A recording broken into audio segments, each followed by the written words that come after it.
Hey everybody, what is going on? Hexlex here. Got another Master Duel video for you, coming at you with my new pack crafting guide for Future Begins 0.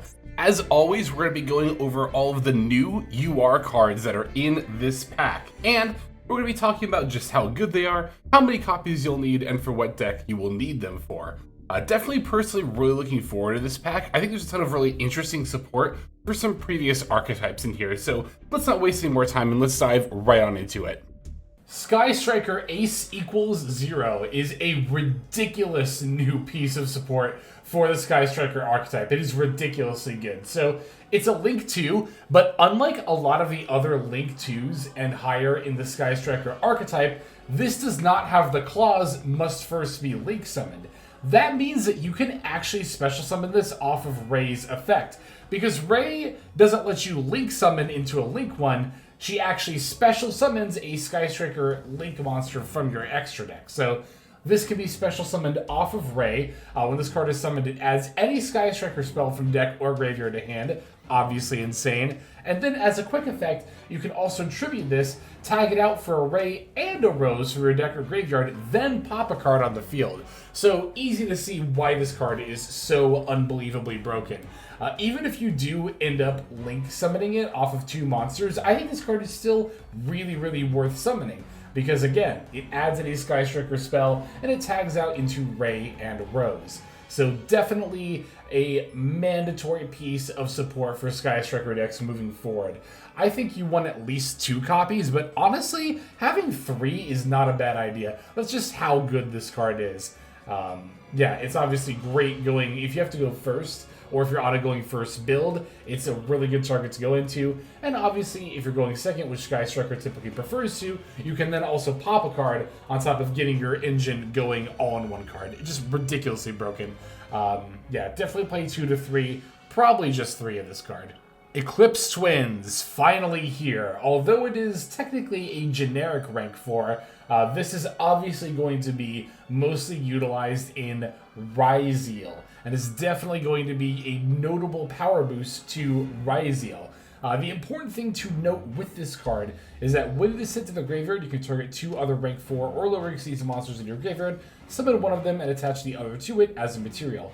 Note that this card does not care at all how it gets sent to the graveyard, meaning you could, for example, send it off of X'd. Then you can start reviving your rank 4s and attaching them as materials. This is also definitely why Ouroboros got banned, and it's really not difficult to see at all. Zeil was already capable of using Ouroboros multiple times a turn, since it is a soft, once per turn, once per copy on the field per turn, meaning that if it's on the field, use its effect, and then leaves again and comes back, it can use its effect again. So obviously had to get rid of Ouroboros before this came out. Yeah, no, Eclipse Twins will definitely be very strong for Zeil. I mean, technically you could put it in any rank 4 deck, but it is definitely going to be at its most powerful in Zeil, for Zeil's ability to cheat it into the graveyard very easily.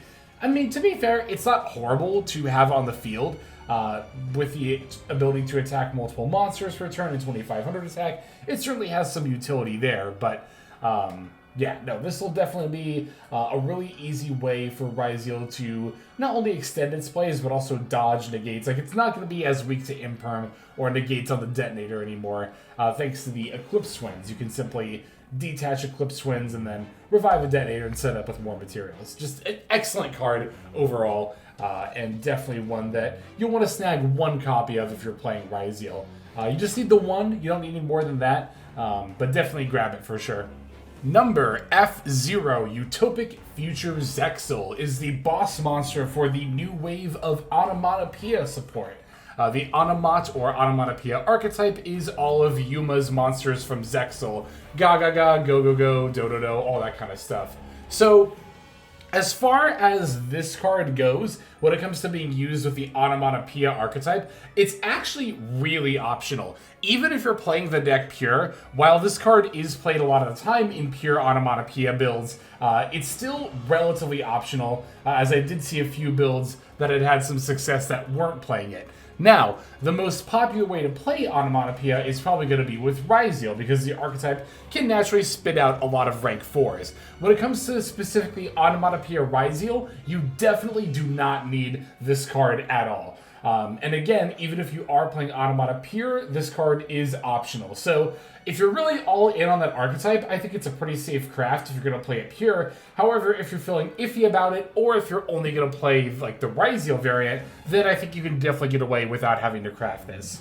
Gagagaga Girl is a new rank 4 for the Onomatopoeia archetype. That's again going to be Zubaba, Gagaga, Go, all the cards that are listed on this card, as well as cards with Onomat in the name.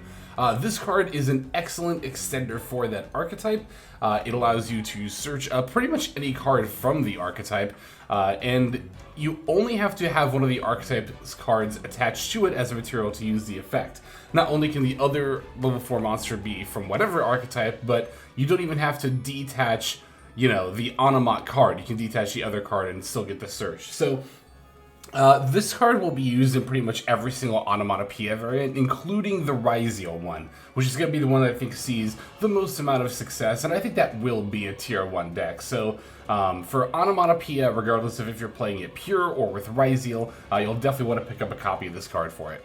Lunalight Liger Dancer is the boss monster for the new wave of Lunalight support, and this card is a monster. Well, I mean, they're all monsters, but you know what I mean. This card is a Towers, completely unaffected by any card effects that aren't Lunalight, so unless you're in the mirror match, just total Towers.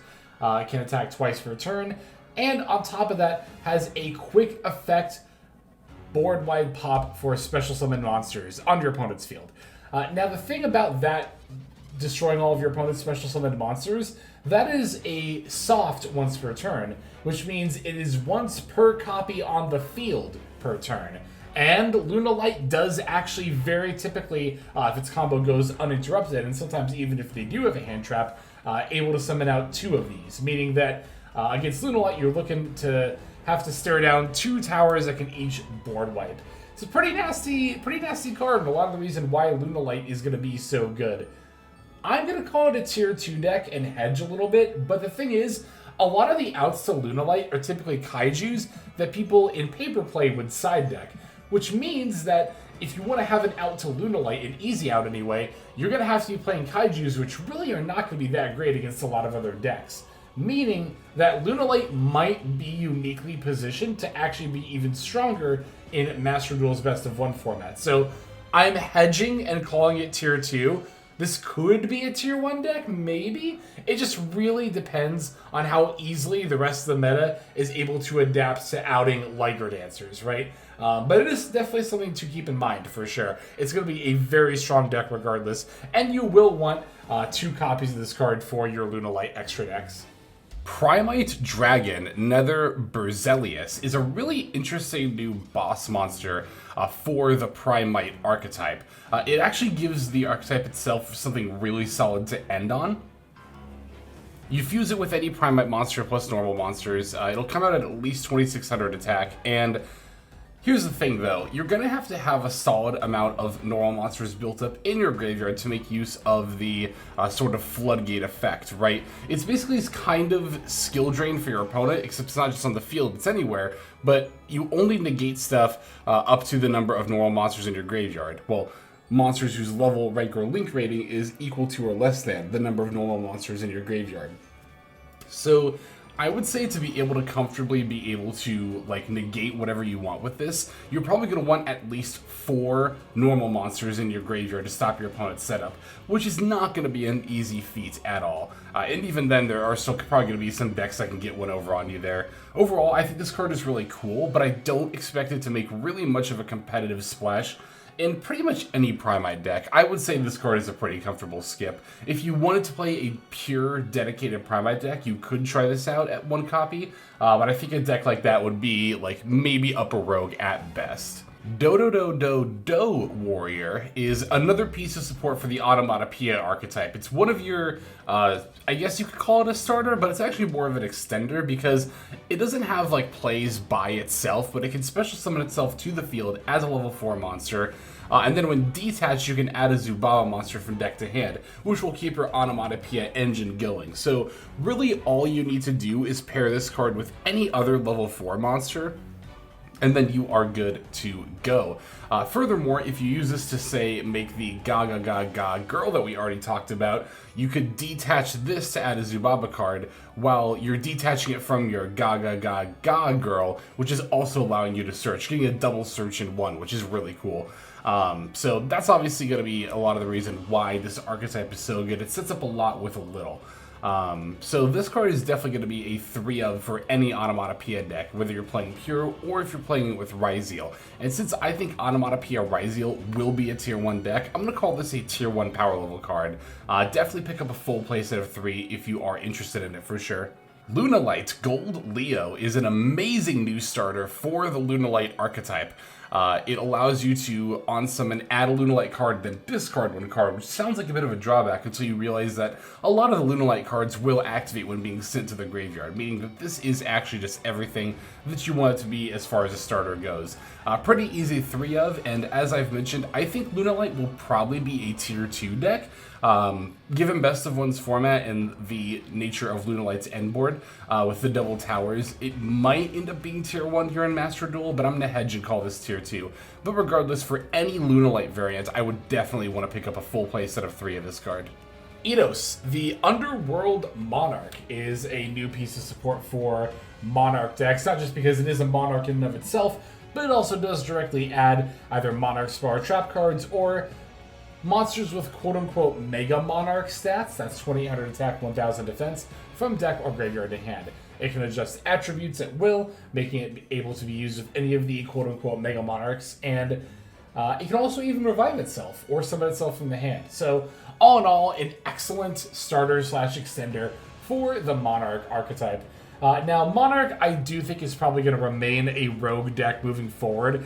This is kind of one of those waves of support where it's not really meant to bring the old deck up to like tiered status, but mostly help it maintain its position within the meta, which Monarch has been a rogue deck in the meta for pretty much the entirety of its Master Duel existence. But that said, this is definitely a very strong piece of support. If you are interested in playing Monarchs, you should definitely pick up a full playset of 3 copies of this card. But if you are not interested in Monarchs, don't worry, you're not missing out on like a tiered deck, and in that regard, you could comfortably skip this. Lunalight Masquerade is a really important piece of new support for the Lunalight archetype. Being able to send a Lunalight monster from your deck to the graveyard is really good. Again, a lot of Lunalight cards will activate when sent to the graveyard, so this can be a starter or extender in a lot of ways. Furthermore, the second effect is highly relevant. This is definitely an extender effect that allows you to keep fusion summoning, and that's a lot of the reason why it's actually possible for Lunalight's main combo to put out 2 of the Liger dancers. So this is going to be another 3-of.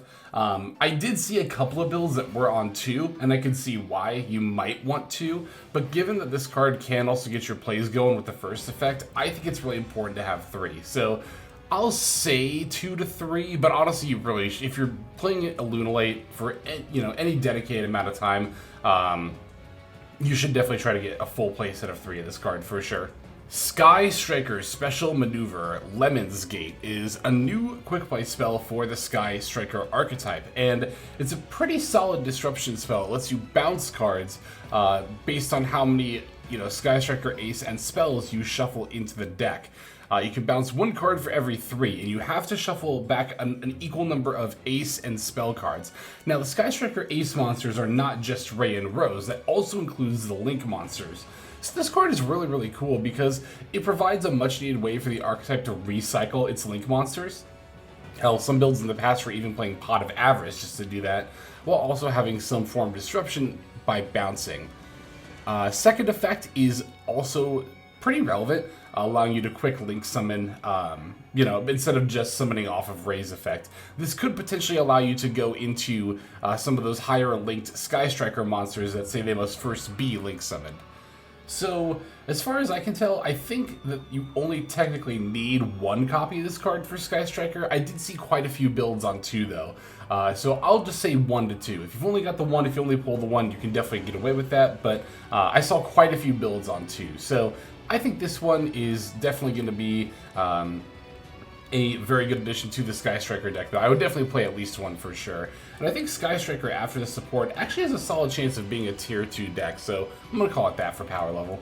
Okay, thank you so much for checking out this video, and if you're looking forward to some more videos about the new cards, definitely stay tuned. Ideally, tomorrow we're going to be covering Lunalight, and then I'll try to get to maybe some other new decks after that. I'm definitely interested in Sky Striker, and I would like to try out Onomatopoeia variants of maybe decks like Zeil as well. But that's my tentative plans for now. Definitely, like I said, stay tuned, and thanks for watching. But that's going to do it for now, so let's move on to our outro. Hey everybody, Hexlex here. Thank you so very much for watching all the way to the very end of the video, which, by the way, is one of the best ways to support the channel. Speaking of supporting the channel, take a look at the names on screen. These are folks who have been so generous as to either join as a YouTube member or subscribe over on patreon.com/Hexlex to support. There's also perks for doing so. If you would like to see YouTube videos early, as well as some exclusive videos that get uploaded to YouTube, but for one reason or another I decide not to publish, definitely go ahead and hit that join button to see content early, as well as some exclusive content. If you're looking for more exclusive content, over on patreon.com, I upload exclusive videos that are not posted on YouTube just about every single day. Whether you choose to subscribe over on Patreon, join as a YouTube member, or simply continue to watch, your support is greatly appreciated. Thank you so very much. But for now, this is Hexlex. I am signing out, and I hope that you have a fantastic day.